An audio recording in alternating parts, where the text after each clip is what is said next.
Quand on veut investir en bourse, il faut savoir comment on veut gagner de l'argent avec les actions. Pour cela, il faut connaître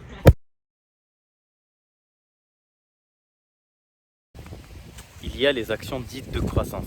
C'est les actions en fait qui vont s'apprécier avec le temps et l'objectif c'est de réaliser une plus-value.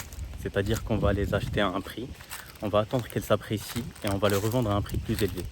Par exemple, supposons que j'achète une action Amazon à 100 €. J'attends qu'elle s'apprécie à 150 €, je la revends, j'encaisse la plus-value qui est de 50 €. Je vous mets ici en bas des exemples d'actions à croissance. Ensuite, il va y avoir les actions à dividendes. C'est des actions dont la valeur elle augmente très peu ou légèrement au cours du temps, mais qui vont avoir l'avantage de nous verser des dividendes de manière régulière et dont les dividendes augmentent progressivement avec le temps. L'avantage de ces actions, c'est qu'ils vont nous permettre en fait d'avoir une espèce de rente.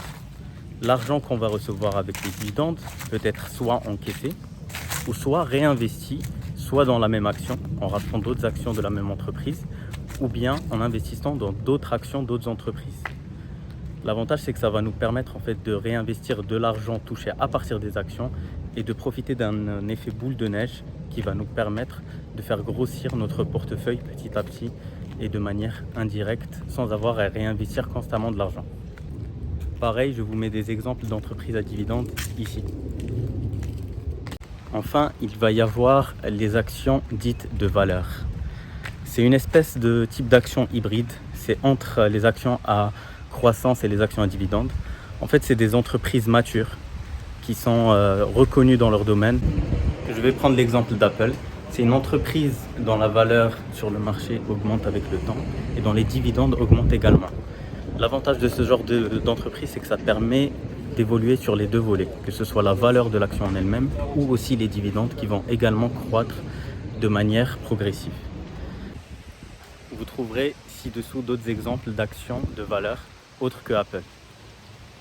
C'est très important de distinguer les trois types d'actions parce que ça va nous permettre de mettre en place notre stratégie d'investissement.